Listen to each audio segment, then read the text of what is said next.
बांगलादेशच्या आंतरराष्ट्रीय गुन्हे न्यायाधिकरणाने बुधवारी माजी पंतप्रधान शेख हसीना यांना न्यायालयाचा अवमान केल्याच्या आरोपाखाली 6 महिन्यांच्या तुरुंगवासाची शिक्षा सुनावली आहे। अवामी लीगच्या विद्यार्थी संघटनेच्या छात्र लीगचे नेते शकील अकन बुलबुल यांनाही त्याच प्रकरणात 2 महिन्यांच्या तुरुंगवासाची शिक्षा सुनावण्यात आली। सोशल मीडियावर लीक झालेल्या व्हायरल ऑडिओ क्लिपच्या आधारे माजी पंतप्रधान शेख हसीना या न्यायालयीन प्रक्रियेत हस्तक्षेप करताना आणि न्यायाधिकरणाला धमक्या देताना दाखवल्याच्या आरोपावरून सरकारी वकिलांनी हसीना आणि छात्र लीग नेत्याविरुद्ध न्यायालयाचा अवमान केल्याचे आरोप करत याचिका दाखल केली होती।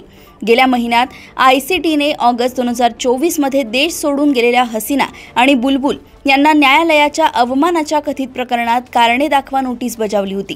बांगलादेशात शेख हसीना यांच्या अन्य अनेक प्रकरणात खटले चालवले जात आहेत। शेख हसीना यांच्यावर भ्रष्टाचारापासून हत्येचे अनेक गंभीर आरोप ठेवण्यात आले आहेत। शेख हसीना यांच्या विरोधकांनी त्यांना भारतात आणून फाशीची शिक्षा देण्याची मागणी केली आहे। मंगळवारी आंतरराष्ट्रीय गुन्हे न्यायाधिकरणाने जुलैमध्ये झालेल्या आंदोलनादरम्यान मानवतेविरुद्ध गुन्ह्यांच्या एका प्रकरणात पदच्युत पंतप्रधान शेख हसीना आणि अन्य तिघांविरोधात आरोप निश्चित करण्यासाठी सुनावणी सुरू केली आहे। बांगलादेशातील अंतरिम सरकारचे प्रमुख युनुस यांनी भारताने शेख हसीना यांना परत करण्याची मागणी केली आहे। भारताने यावर कोणतेही उत्तर दिलं नाही।